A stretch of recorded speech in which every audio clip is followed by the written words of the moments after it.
think about the adversity that he went through to get here, but also think about the fact that for years he didn't really have anybody staring him in the face that was the living embodiment of accountability. Somebody that would be in his face challenging him to do what the hell he was supposed to do. Max Kellerman, and if y'all could get that footage for me that I asked for from y'all this morning. Max, I want you to look at this. This is I think it's the 2012 All-Star game. LeBron has the ball, all right? He has the ball. Kobe is D'ing him up face to face right there. It's him and Kobe. And he tries to throw a court pass, and Melo, D-Wade, and Kobe are all getting on LeBron. Why? And even Darren Williams, of all people. It's the All-Star game, brother. People want to see this. It's the All-Star game, and what they were doing is, you remember, LeBron James had yet to capture a championship. And what was the knock against him? What are you doing? Take it. It's yours. This is your time. What the hell are you doing? I picked that moment and asked them to show that video because it crystallizes my point for this particular argument. Those years where LeBron James was maturing but couldn't get himself over the hump, was devoid of the killer mentality, was susceptible to what people said and what they felt, how he has openly acknowledged how it inhibited him for years. That's why he calls losing in the finals to the Dallas Mavericks his greatest achievement, because with his show The Shop, which I said was a very good show, he's doing a good job with it.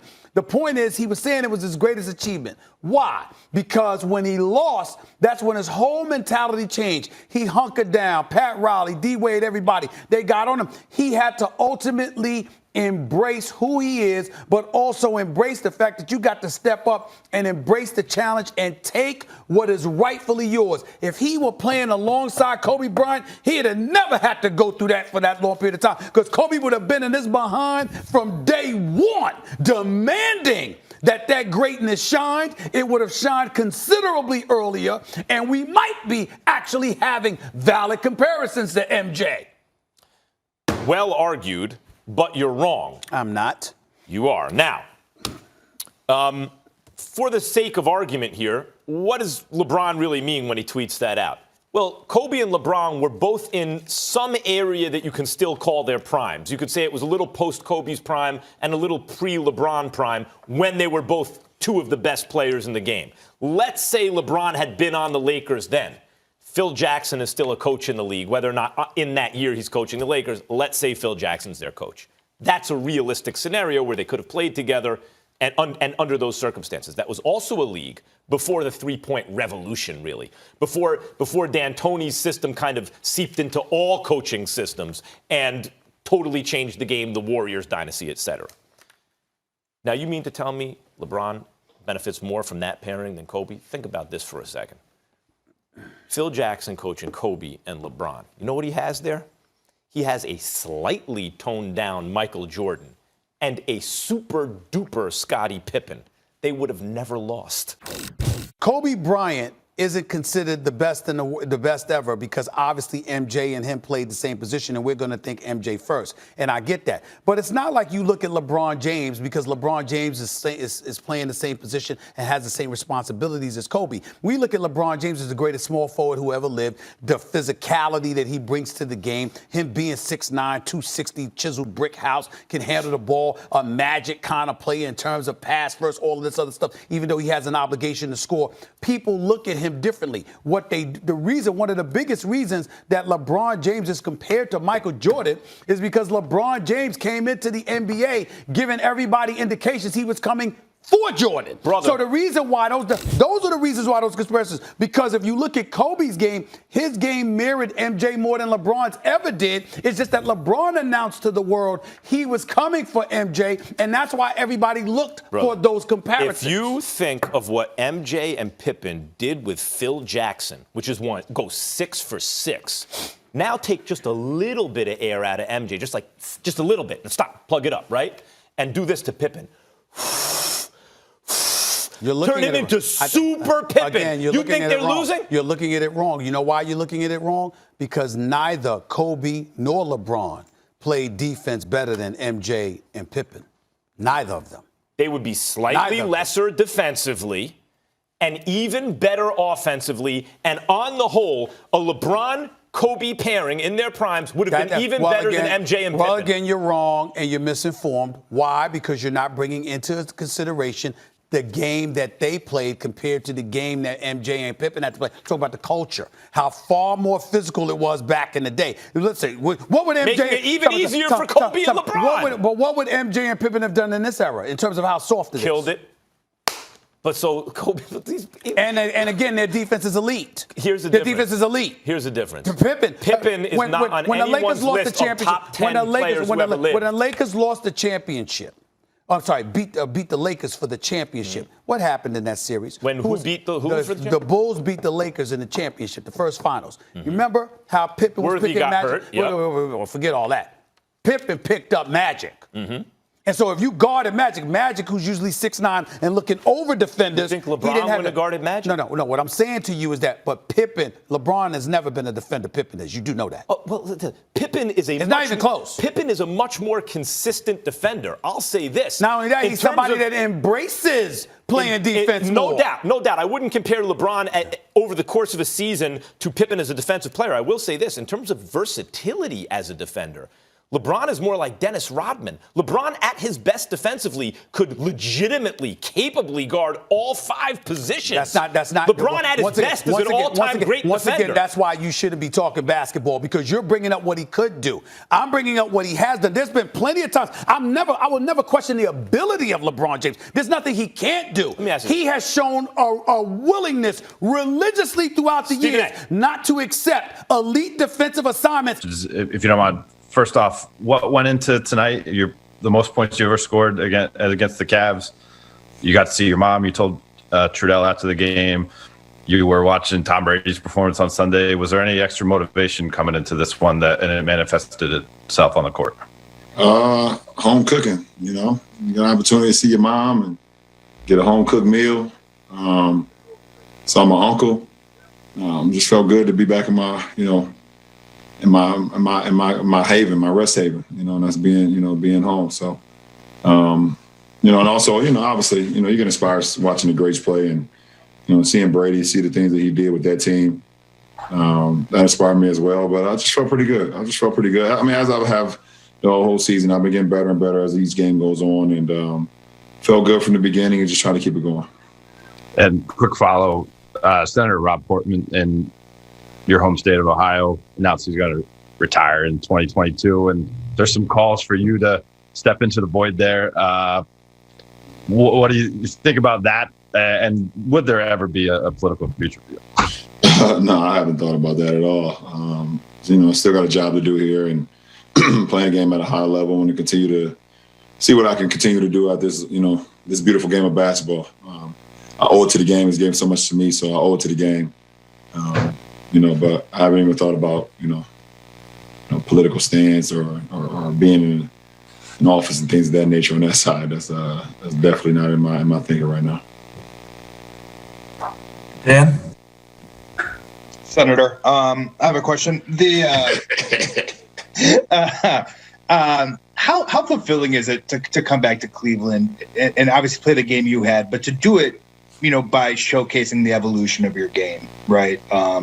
The 3-point shooting is something that when you first entered the league, you didn't have to this level. What does that say kind of just about how a player's game is always evolving and continuing to change and get better? I just never put a ceiling on my potential. I've always, wanted to continue to get better and better and better to a point where I also now can dictate what the defense to do, and the defense can't dictate what I'm supposed to do. And when you're younger, you're learning, and your game is not where it can be or should be, and that's okay because, if you put the work in, you put the time. It takes a long time if you want it. If you want to be great, like if you want to be, great at what you do, then it takes time, and I understood that, and it takes. Adversity after adversity after adversity. And, I saw a clip, which, was great yesterday from my good friend Travis Kelce when Nicole Hardman fumbled that punt return. He went to him on the bench and said, After the next possession, he got the end around for 51 yards, and then they went to him on the quick screen pass for a touchdown. Travis Kelce went to him on the sideline and said, that's how you handle adversity. That's how you handle adversity. You know how you handle it? Smack it in the mouth. And for me, I've always tried to handle adversity by just saying, let's smack it in the mouth and let's continue to get better and better and better. And the best teacher in life is experience. So I thought that's a big part of my career. Lauren? Hey, LeBron, can you take us through your day leading up to the game today and what you were not able to do that you would normally do in a game back in Cleveland? And what were some of the things that you obviously mentioned your mom, but the things you were able to do that? Well, besides not being able to stay at my own home, that's the only thing that was different. But I treated it just like a road game. I woke up, got treatment early, iced down, started to prepare for the game. We had our team meeting, ate breakfast, and then I took my pregame nap, and got up. As soon as I got up, I started preparing for the game a little bit, and then I put the film down. Then I started watching Frank Sinatra documentary. I finished that first episode, and then I got dressed and came to the arena, started to prepare for the game. So normal game day routine for me. Probably besides the documentary, but I had a little bit more time because it was an 8 o'clock game, so I got an opportunity to watch the Sinatra doc for a little bit. Kyle? LeBron, at the end of the third quarter, you missed a shot, and it looked like you were having an interaction with somebody on the sideline across from the Cleveland bench. I was wondering who that was, if that's someone you know, and if that added a little fuel to the fire, having someone sitting there live. There's someone I know for sure. Felt like he was just a little bit too excited about seeing me miss, and so that's what happened. Anything else on that, or he knows who he is, or? Yeah, I know who he is.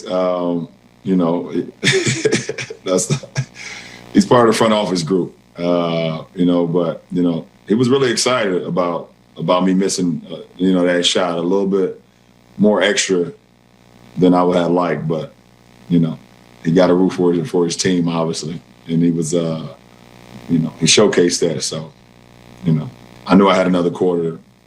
And the fourth quarter is my favorite. Jason Lloyd? Wow, so many ways to go after that one. But this has happened twice now where you leave and they have to put the wheels back on the organization and they rebuild this thing over a couple of years.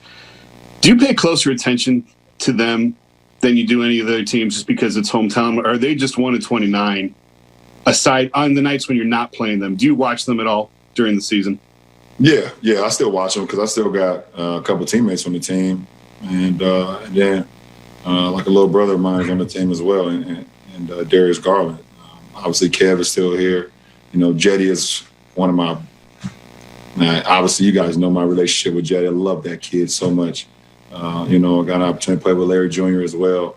And then the staff. Besides, I didn't play for Coach JB, but a lot of their staff members are still over there as well that I spent a lot of years with, and probably.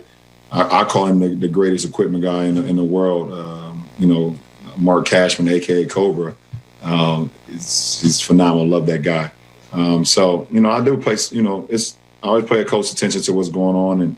And I think, JB has done a hell of a job. And, they've been drafting well and made a couple of trades. But, you can tell that team is improving. They got some young guards that's very dynamic, and Colin and Darius, and the rest of it they can build around. So, got some very young pieces that they can, put their future behind. So we see what happens. Can you give us the initials? Of who? Of the front office guy? No. Can you give us one of the initials? I ain't gonna house him like that. I had to try. The good thing for him, I only come here once, so it's all good. Once a year.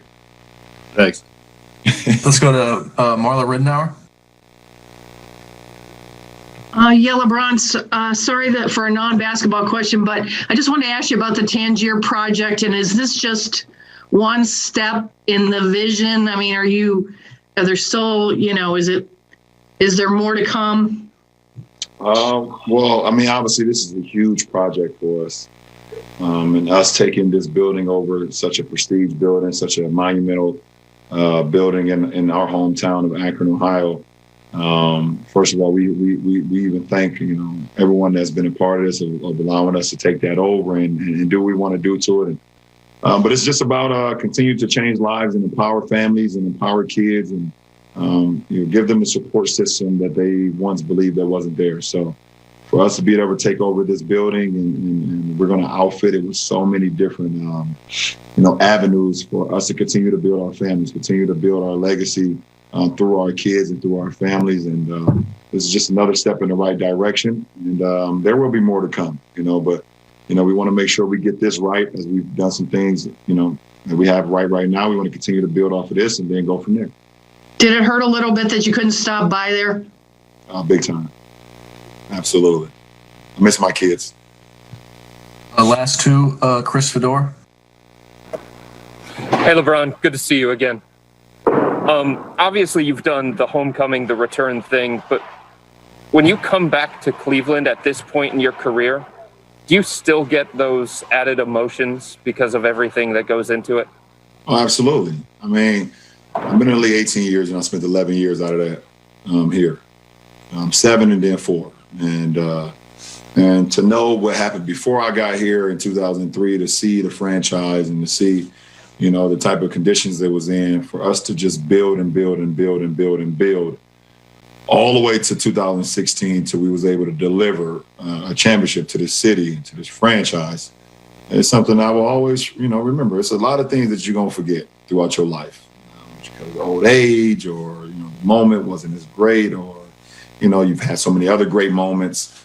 But the moment that I spent here and the championship that we had in 16 and, me being drafted here, those are just moments I will never forget. So I would be unhuman, even though you guys probably think I am unhuman the way I play the game. But emotionally, it's still there always. And then was there something that said front office member said to you that really struck a nerve? No, he didn't say a word. I told you, he was just a little bit too excited about me missing that shot. It's a million cameras in these arenas. Y'all just got to find a clip to see how excited he was when I missed. I didn't take it well. Last question, Rachel Nichols. LeBron, you have stretches of regular seasons over the years where you've worked on different things. I remember one year in Miami where you were very focused on your efficiency, right, for the whole month and different things like that. What are you focusing on in your game right now? What are you tinkering with or working to get better?